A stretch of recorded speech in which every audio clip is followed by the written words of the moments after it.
నమస్తే, welcome to tell media. నేను మీ కర్ణాకర్. స్థానిక సంస్థల ఎలక్షన్స్ లో సర్పంచులుగా, ఎంపీటీసీలుగా, జడ్పీటీసీలుగా నిలబడే వారికి నేను ఒకటే చెప్తాను, మీరు మీ గ్రామాన్ని ఎలా అభివృద్ధి పదంలో తీసుకెళ్తారు, మీ గ్రామంలో ఉన్నటువంటి ప్రతి సమస్య పైన మీరు ఎలా పనిచేస్తారు అనేటటువంటి విషయాన్ని గురించి పూర్తిగా మీ గ్రామంలో కానీ లేకపోతే మీ మండలంలో ఉన్నటువంటి ప్రజలకు, అంటే జడ్పీటీసీలుగా, ఎంపీటీసీలుగా, సర్పంచులుగా పోటీ చేయాలనుకునే వారు, సో మీ గ్రామంలో ఉన్నటువంటి ప్రజలకు, మీ మండలంలో ఉన్నటువంటి ప్రజలకు మీ యొక్క ఆలోచన విధానాన్ని తెలిపేటటువంటి ఒక మంచి ప్లాట్ఫామ్ మన టెల్ మీడియా.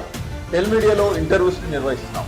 సో ఈ టెల్ మీడియాలో ఇంటర్వ్యూస్ని కాంటాక్ట్ అవ్వండి అండ్ మీ యొక్క రాజకీయ భవిష్యత్ కార్యాచరణ ఎలా ఉండబోతుంది అనేటటువంటి విషయాన్ని గురించి మనము ఇంటర్వ్యూలో క్లుప్తంగా చెప్పుకునే